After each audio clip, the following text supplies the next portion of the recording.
जी, अस्सलाम वालेकुम। आज मैं जीएस अंजुम और आप इस वक्त देख रहे हैं हमारा social media channel people and politics. आज जिस इम्पोर्टेंट मौजू पे हम गुफ्तगू करने जा रहे हैं वो है हमारे मुल्क के अंदर एक बहुत बड़ी एक्सपो हुई है और इंटरनेशनल एक्सपो हुई है जिसके अंदर कोई 52 कंट्रीज़ के लगभग 64 कंट्रीज़ ने पार्टिसिपेशन की है। यानी 64 कंट्रीज़ के जो पार्टिसिपेंट्स थे वो वहाँ पे आए हुए थे, ऑफिशियल्स थे वहाँ के। उन्होंने उसमें नुमाइश में हिस्सा लिया है और अपने अपने ख़यालात का इजहार किया है। अब ये सारे का सारा जो मामला है ये है क्या, एक बहुत बड़ी एक्सपो पाकिस्तान के अंदर पिछले दिनों कराची के अंदर हुई है जिसको आइडियाज़ का नाम दिया गया है। और आइडियाज़ की ये जो नुमाइश थी इसके अंदर जैसा मैंने अर्ज़ किया कि 64 कंट्रीज़ की पार्टिसिपेशन थी और यू कैन इमेजिन कि ये कितनी बिग मूव हो सकती है पाकिस्तान के लिए। नुमाइशें जो होती हैं ना ऐसी किसी भी लेवल पे वो मुल्क की मईशत के लिए बहुत बड़ा इम्पॉर्टेंट रोल अदा करती हैं। और इसका मैं आपके सामने रखूं तो इसका सबसे इम्पॉर्टेंट चीज़ ये है कि आप देख लें कि पाकिस्तानी मसनूआत जो हमारी लोकल जो प्रोडक्शंस हैं उनको जब हम एक्सपो करते हैं पाकिस्तान के अंदर भी और बाहर भी, तो बहुत सारे कस्टमर्स वहाँ पे एक छत के नीचे उनको लिंक मिल जाता है इतनी बड़ी चीज़ों तक एक्सेस करने का और उनको इजीली अप्रोच करने का। जो पहले वो नेट के थ्रू या वैसे मीडिया के थ्रू उनको अप्रोच कर रहे होते हैं, ख़ुद जाके मिल नहीं पा रहे होते, उन इंडस्ट्रीज़ के साथ लिंक नहीं हो पा रहा होता, तो इन सब चीज़ों का जो सलूशन है वो सबसे बेहतर सलूशन वो ये है कि एक्सपोज़ मुनक़िद की जाएँ। और इसी तरह की एक्सपोज़ से डायरेक्ट कस्टमर्स मिलते हैं इंडस्ट्री को और उससे फिर प्रोडक्शन में इजाफा होता है और उस मुल्क की मईशत जो है वो बेहतर तरक्की करती है। इसी तरह एक डिफेंस एक्सपो जो है ये भी अपने अंदर एक मकाम रखती है।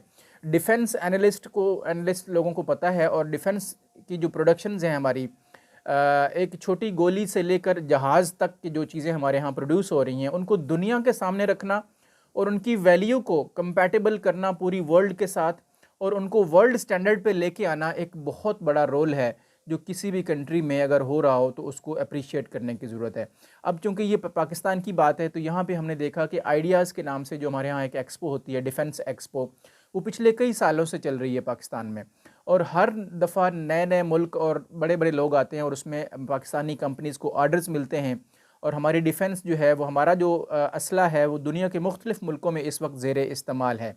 मैं मिसाल के तौर पर चंद एक मिसालें आपके सामने रखता हूँ। फॉर एग्ज़ाम्पल सऊदी अरब देख लें, इराक़ देख लें, और उसके अलावा अफ़गानिस्तान देख लें, अफ्रीका के कंट्रीज़ हैं, नाइजेरिया हो गया और इस तरह बहुत सारे दूसरे कंट्रीज़, अफ्रीकन कंट्रीज़ भी जो हैं इस वक्त पाकिस्तान का असला इस्तेमाल करते हैं।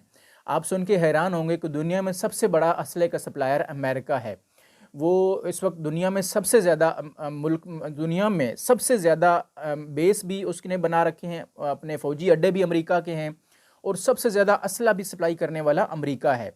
तो ये कोई कबाहत की बात नहीं है, वो लीगली तरीके से मतलब वो ट्रेड करते हैं मुल्कों के साथ। इस तरह पाकिस्तान भी ट्रेड करता है, रशिया भी ट्रेड कर रहा है, अपने असला बेचते हैं, शुमाली कोरिया ट्रेड करता है, चाइना बहुत बड़ा ट्रेडर है इस सिलसिले में। तो अब यू कैन इमेजिन कि हमारे यहाँ इस चीज़ के अंदर कितना काम करने की ज़रूरत है। अब हो क्या रहा है कि 64 मुल्कों के ये जो मंदोबीन आए हुए थे, पार्टिसिपेंट्स थे हमारे पास, उन्होंने कोई लगभग 30 से ज़ायद उन्होंने मतलब मोर देन 30 उन्होंने एग्रीमेंट साइन किए हैं इस एक एक्सपो के अंदर। और उससे उनको देखें बिलियंस ऑफ डॉलर्स के उनको जो हैं वो मुआहदे हुए और उन्होंने पाकिस्तान को डिफेंस रिलेटेड प्रोडक्शन के लिए आर्डर्स जारी कर दिए हैं। एक बहुत बड़ी खुशी की बात है। अब होना ये चाहिए कि हमारी जो रिक्वेस्ट है वो ये है अहबाब इख्तियार के साथ और नाजरीन की तरफ से भी ये सवाल है कि पाकिस्तान के अंदर हम अरसे से देख रहे हैं कि अल खालिद और ज़र्रार टैंक को एक्सपो किया जाता है और JF-17 थंडर को एक्सपो किया जा रहा है। तो हमारी दरख्वास्त ये है कि हमारी जो प्रोडक्शन लाइन है डिफेंस के अंदर उसको स्ट्रेंथन करने की ज़रूरत है और उसके अंदर अल खालिद और अल ज़र्रार से आगे की दुनिया बहुत एडवांस हो चुकी है। फॉर एग्ज़ाम्पल मैं आपको एक बात बताता हूँ कि आर्टिफिशियल इंटेलिजेंस जो है अब उसका इस्तेमाल असले के अंदर बहुत ज़्यादा हो गया है, स्पेशली डिफेंस के अंदर। तो इस वक्त जर्मन एक टैंक है, ग़लबन उसका H153 नाम है या कुछ और इस तरह का नाम है, वो टोटली आर्टिफिशियल इंटेलिजेंस बेस्ड वो टैंक है और इस वक्त वो दुनिया का स्मार्ट टैंक माना जाता है। अभी रिसेंटली उन्होंने वो यूक्रेन में भी डिप्लॉय किया है।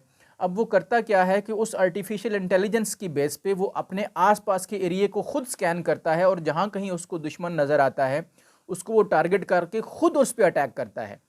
यानी टैंक के अंदर जो बंदा एक तोपची बैठा हुआ है या टैंकर उसके अंदर जो बैठा हुआ है, उसको ऑपरेटर जो बैठा हुआ है, उसको इधर उधर देखने की ज़रूरत भी नहीं है। वो टैंक किसी एक जगह आप प्लेस कर दें, वो आर्टिफिशियल इंटेलिजेंस के थ्रू अपने आसपास के एरिया को खुद स्कैन करेगा और उसमें अपने जो पोटेंशियल उसके हैज़र्ड्स हैं उनको हाईलाइट करके खुद उन पे अटैक करेगा और बिफोर टाइम उनको वो हिट कर सकेगा और अपने आप को बचाएगा और जहाँ कहीं वो डिप्लॉय होगा उस एरिया को सेव करेगा। तो इस तरह की एडवांसमेंट्स की ज़रूरत है हमारे डिफेंस इंडस्ट्री के अंदर। आर्टिफिशियल इंटेलिजेंस को हमारे इदारों ने अपना लिया है, बड़ी खुशी की बात है, वो इस पे काम कर रहे हैं, लेकिन जिस रफ्तार से इसमें तरक्की की ज़रूरत है वो हमें नज़र नहीं आती।